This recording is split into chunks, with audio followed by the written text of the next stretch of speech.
Pemirsa, ketersediaan beras di Kalimantan Selatan kadang terjadi kelangkaan, bahkan dipastikan aman hingga Desember 2022.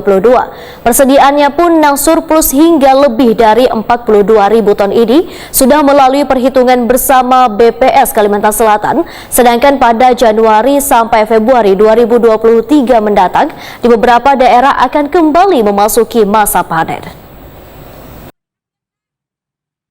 Ketersediaan beras di Kalimantan Selatan kadang terjadi kelangkaan, bahkan dipastikan aman hingga Desember 2022. Persediaannya pun surplus hingga lebih dari 42.000 ton. Ini sudah melalui perhitungan bersama BPS Kalimantan Selatan.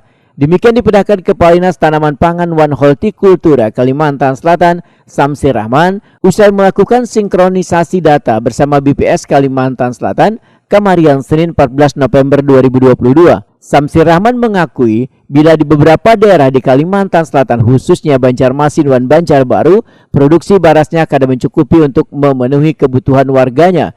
Namun masih ada pasokan beras dari daerah lain yang kayak Kabupaten Batola, Kabupaten Tanah Laut, dan Kabupaten Banjar yang merupakan daerah penghasil padi. Samsir Rahman pun memastikan ketersediaan beras di bulan November sampai Desember 2022 masih sangat aman. Sedangkan pada Januari sampai Februari 2023 mendatang, di beberapa daerah akan kembali memasuki masa panen. Terkait dengan terjadinya kenaikan harga beras di pasaran, menurut Samsir Rahman, salah satunya dikarenakan beban petani mengalami kenaikan biaya produksi, mulai dari biaya tanam dan biaya pupuk, serta terjadi kenaikan BBM.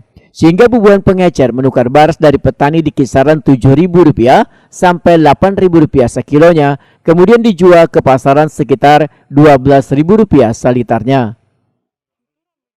Terkait dengan bagaimana ketersediaan beras kita di Kalimantan Selatan, jamin aman dan stok kita surplus. Kemudian ada beberapa daerah yang memang dia tidak melakukan pertanaman.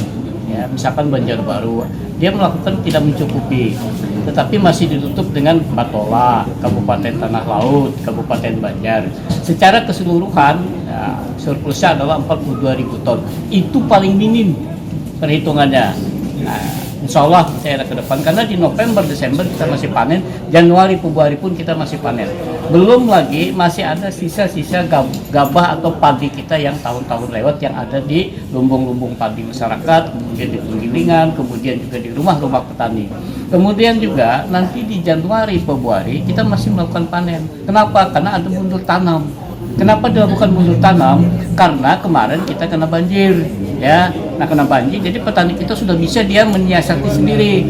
Nah, jadi kita lakukan ini sudah saya lihat sesuai dengan arahan Pak Gubernur, tanam panen lagi, tanam lagi, panen lagi. Itu memang yang harus kita lakukan sesuai dengan arahan Pak Gubernur, Pak Mandirin. Jadi tidak ada yang perlu kita khawatirkan.